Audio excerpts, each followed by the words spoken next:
Pera, no?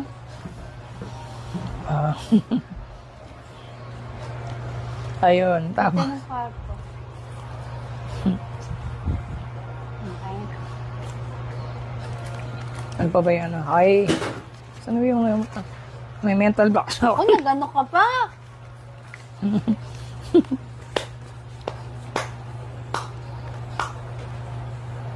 Ayun, sige, ito, maganda to. Ay, ito muna pala. Di ba may anak ka na? Sige, ilan taon I na? have one kid. Yun. Parang di pa po, guys, parang di naman halata, parang dalaga pa rin. No? Kala nyo lang yun. Yeah. Marami nagkakamali. Nakapeke pa rin, no, guys. I have one kid. So, mag-grade 3 na siya tomorrow. Wow. Ay, no, grade 4. Grade 4. Napakabilis ng panahon. Parang dati lang. 9 years old, no? Yes. Yes. Turning 10 this November. Turning 10. November. Para sila ni Papa. Ano November? November 24. November Si, 11. Okay, Okay, sige. Ito magandang tanong. Di ba, kasi active ka sa mga social media, nagpo-promote ka ng mga, ayun doon ko nga rin siya, guys, eh. Doon din kita nakilala na parang, naisipan kong, ayahin ka sa gantong podcast. Kasi okay ito sa Ngayon ako na-attend ng mga podcast, pero private lang. Bakit? Minsan kasi confidential kasi yung mga Ito lang, private. Mga survey, kunwari sa mga product na gano'n. Kunwari itong product na to, ipapatigim to sa'yo. Kasi ng lasa, tapos i-compare to sa katulad na ibang brand. Internet. Yan. Teka, Kunwari may bagong product. Sino lang makakapanood mo? Yung mga boss. Yung ngayon lang. Saling, gusto ko sana nga ba?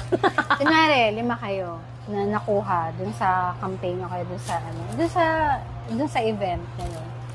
Tapos, papatikim sa'yo ang lasa. Ano yung kulang dito sa product na to? Masyado bang matamis? Masyado bang maalat? Paano kayo pinipili? Bakit kayo nakakwalify? Mag-a-apply ka. Ikaw ka talaga. Through email. Kala ko sila yung parang, okay. Tapos pipili na lang sila. Tapos, i-screen yun. No? Screen. So, paano kayo nila in-screen sa tingin mo? May idea kaya? Siguro bakit sa kaya? mga experience. Kasi yung mga promotion, ganun, minsan pag kunwari masyado na kaming familiar. Ayun. Sikat mga tayo pamilya. Kukunin ka talaga. Tapos minsan, yun, may fee ka, tapos bibigyan ka nila ng product nila. Galing.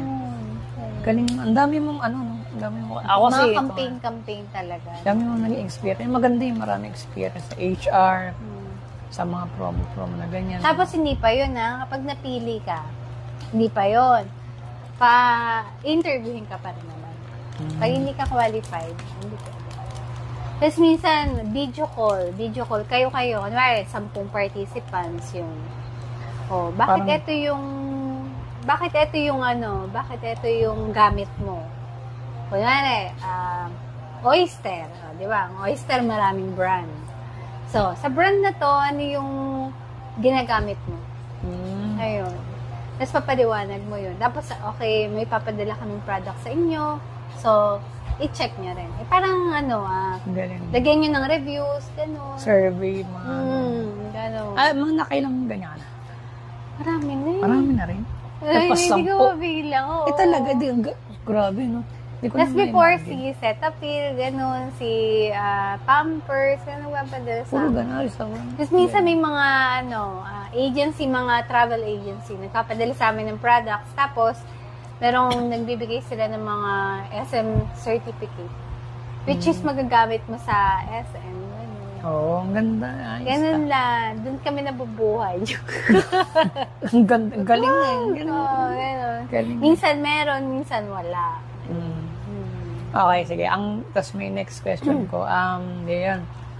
Sino ba si Isip ba yan? Si Samia sa likod ng camera. May ganun ba? May Ako, kung Sa ano likod. yung nakikita nyo ngayon, ako to. Yeah. Ako to. I mean, ako kasi, syempre, single parent ako. So, syempre, hindi lang bilang nanay, kundi bilang tatay. Oo. Sa aking anak. Kung minsan nga, dahil pag isa kang single parent, nagagawa mo kung ano yung nagagawa ng tatay. Happy Father's Day na rin pala, no? Yes! Happy Father's Happy Day Father's to Day. me! Thank you! Kasi ikaw na rin Thank tumapa you. yung nanay tsaka tatay. Yes! Oo. Sa una, napakahirap talaga. Talagang ang dami mong adjustment. Pero, alam mo yun, pag naki-Lord ka, makakaya mo. As in, kaya nga parang ngayon nga, parang, I'm happy to be single. Totoo lang. Kasi alam mo yun, na kahit nasabihin mo na you're a single parent, hindi mo mararamdaman na single parent ka lalo sa anak mo. Pag kasi fulfillment yung love mo sa anak mo. Ayun. Yung love. Kasi minsan kasi, hindi naman sa nilalahat ko. May mga family na buo. Pero wala yung pagmamahal nung ibig sabihin, parang walang love dun sa tahanan. Which is parang tinatawag na broken. Hindi kasi porke na wala kang tatay, wala kang nanay, tatawagin ng broken family. As long kasi na nandun yung love, nararamdaman ng anak mo yung love. As a parent, buo. Parang wala siyang... Hindi mo mararamdaman Oo, yung may kulang. ka. Oo. Kasi syempre, nagbubuklod sa pamilya, pagmamahal para tumibay eh. Oo. Pero pag wala yung pagmamahal na yun, parang broken ka pa rin kahit na kumpleto kayo. Oo. Kaya nga, syempre, isa sa ingredient yun. Saka isa sa maganda, as a single parent, syempre, kunwari, ang anak mo lalaki, tapos ikaw babae. Minsan may mga time na, may mga gusto siya na minsan hindi mo siya maintindihan eh. Kasi lalaki, lalo na syempre, di ba, pag yung mga lumalaki na yung bata. Which is yung puberty stage. Minsan yung pagbabago sa katawan niya. Katulad, kunwari nung, di ba, pag nagbibinata, merong circumcision, yung minsan nahihiya na siya. Tapos syempre maganda rin yung magkaroon kayo ng, wag mo nga alisin yung yung communication pagdating sa kanya. Kasi yung closeness isa rin sa pinaka-importante na bond nyo. Kahit na isa kang single. Pero ako, sa totoo lang, mas happy ako. Ngayon. As in, happy ako. Parang wala namang kulang. Saka parang nung single ako, parang iniisip ko, sabi ko, para saan ba ako nagtatrabaho? Para saan ba yung buhay ko? Sa anak. Parang walang direction. Hindi kasi wala akong anak eh. Wala akong pamilya. Dati kasi. Single pa ako nun eh. Hanggang ngayon single naman. Pero iba yung kapag nagkaanak ka. As in, parang yun yung direction mo eh. Kasi nung single ako, nung wala pa yung anak ko talaga. Saan ba ako? Dito ba ako? Dito? Eh, parang walang direction. Pero nung dumating sa akin yung anak ko, isa sa mga fulfillment ko, saka parang nagkaroon ng direction yung life. Tama. Na parang lahat ng dream ko, eto yun. Sabi ko, kaya ako nagtatrabaho, kaya ako nag-i-invest, kaya ako, yung pagod ko. Parang hindi mo ramdam eh. Totoo. Iba talaga. Kaya ikaw, pag nagkaroon ka ng pamilya, iba talaga. Pero ngayon pa lang, nag-gets ko na eh. Iba talaga. Sa una talaga mahirap. Kasi, syempre, ikaw yung buhay lang. Parang basta may Pero ako na lang napaka-happy talaga. Kasi meron kang anak. Kasi noon parang sabi ko, gigising ako ng umaga, magtatrabaho, kahit na late at night, uuwi ng bahay. Tapos nandiyan yung pamilya ko. Pero iba talaga yung kapag nagkaroon ka ng anak. Kasi may center ka na eh. No, center parang gini yung, eto, kaya ako mag-work para sa kanya. Mag-iipon ako para sa kanya, mag-i-invest ako para sa kanya. So, parang talagang priority. Ito, banding. Parang funnel siya eh. No? Parang talagang iba talaga yung sa akin yung feeling. bagsakan ng Yes. Bagsakan ng goals, bagsakan ng So, movement, iba talaga. lahat. Masarap. Masarap na mahirap. Talaga. Oo. Pag may, Siyempre, kasali naman yun. Kaya hindi mawawala yun. Talagang magkakaroon ka talaga ng adjustment pag single ka. Pero napakasaya kapag single ka. Hindi naman totally na single ka kasi wala kang pagpapaalaman. Kundi, ewan ko ba, parang nasanay na rin ako. Pero mahirap sa ako. Gaya. Sarap nga ano. Nagkikwento ko pero off-cam na lang. Sige. Off-cam. Pero gets ko nga kasi Ikaw ba yung mga kapatid mo? Ano? Ilan na kayo may family? okay. 4 kasi kami, tapos si kuya, si ate, ako, tsaka yung bunso. 2 pa lang silang may family. Sino yung may family na? Si kuya Franz, tsaka ate ko. Ayan. Si kuya, 3 anak niya. Puro babae nga 3 Marias. Tapos ito pa magugulat ka, yung si ate rin. 2 anak niya. Puro babae din. Pero kami naman puro lalaki. Talaga? Oo, as in, yung kuya ko, yung mga may asawa sa amin. Lahat yun. Lalaki. As in, lalaki yung first baby namin lahat. Tapos si kuya, yung pangalawa sa panganay. Nung nanganak yung asawa niya, babae naman. Pero lahat kami, as in yung mga first baby namin, lalaki. Oo. Ayos. Tapos, sige, babae sa'yo. Teka lang, ilan taon na yung panay niyo? 40 na ngayon. 40 na. Pero mas mukhang bata. Talaga? Oo, Bata. as in. Para siyang nasa 29 lang. Oh, Yung itsura. talaga? Oo. Nice yun. Kaya kapag nagsasama kami, para kami magkapatid lang na magkasing edad eh. Oo, as in. Gano'n ka ba kabata ngayon? Yun.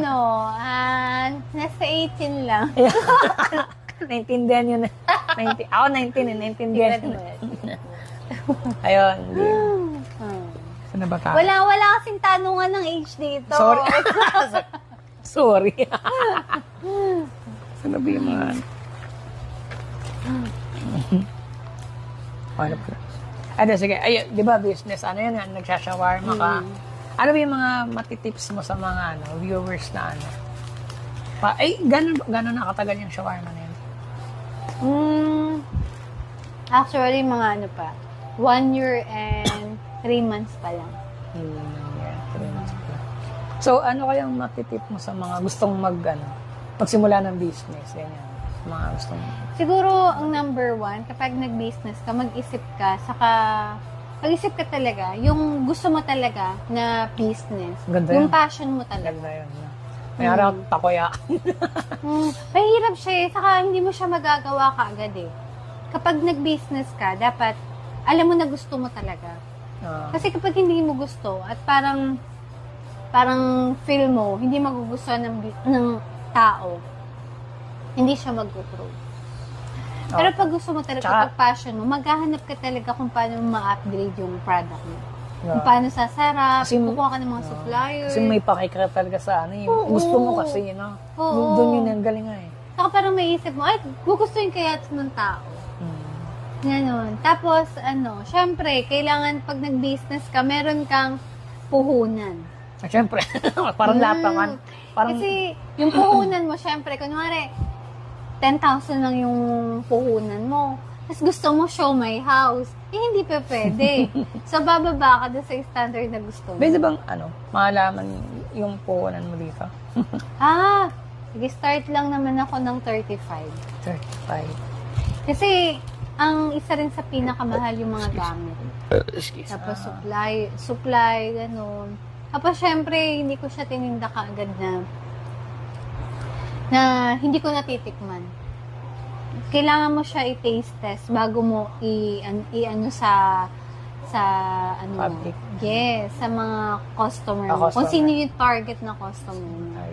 Saka hindi ka pwede mag-business ng ang gusto mong business yung mga pang 5-star. Dapat ang isa rin sa dapat alam mo kung sino yung target mo.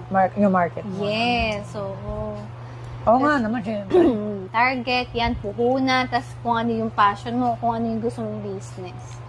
Kasi hindi totally na kapag nag-business ka, kikita ka kaagad. Siyempre, oo. Kasi hindi ka pa kilala eh. So, syempre, mag-ano ka siguro ng isang buwan. Pag alam mong, kasi nagpapakilala ka pa lang.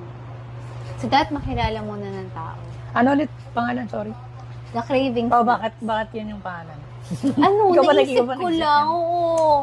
Kasi ano eh, kasi more on snacks. More on. Iba ang tao, may time na nakikrave siya sa fries, minsan nakikrave sa shawarma, nakikrave sa nachos. Eh sabi ko, why not na ipangalan ko na, yes. Sabi ko, bakit hindi ko ipangalan na The Craving Snacks? Yun. Ang ganda. Yung isa sa mga ano. Craving Kaya, snacks. tapos snacks, di ba yung ano ko? So, syempre tayo, minsan, nagkikrave tayo sa snacks na ganito, na ganyan, na yun. Kaya yun na, ano ko, na ano kong pangalan. Ang ganda, ang ganda. Ganda cravings. Yes. Oo nga naman. Pero guys, hindi madali mag-business talaga. Kasi, kung iniisip mo na kapag employment ka, 8 hours lang. Sa kapag nag-business ka, may pahinga ka. Hindi, guys. Kasi kapag nag-business ka, 24 hours, umaano yung utak mo. Oo. Kung paano mo ma-upgrade yung business mo, kung paano ka pakikita, ganun. Kaya mahirap mag-business din. Talaga dapat may passion ka, may patience ka. Ayun, kapag nag-business ka. Hindi katulad kapag nag-work ka. Limit yung... Office hours lang yung pag-iisip mo, Yes, no? saka limit lang din yung sahod. Pero pag nag-business ka, pwede kang kumita ng malaki, pwede kang kumita ng malaki. Yun nga yung ano eh, yes, pag-work kasi, pag-work, parang ano ka lang, consistent ka lang, ganun. Hindi ka tulad ng business, pwedeng down, pwedeng up, unlimited, talaga yun. Yes. Basta, galingan lang, no? Galing. Yes. Mahirap pag-business, akala mo lang, Oo, di ba hirap dito? Ako parang napapaisip, gusto ko rin na mag-business. Kaya baka maturuan mo nga rin ako eh. So, magtayo ng business na sa totoo lang. Siyempre, hindi rin pang habang buhay na, Totoo. Go-work tayo. Ako, sabi ko kahit na hindi ako kumikita ng malaki, as long na consistent naman yung income namin, go ako.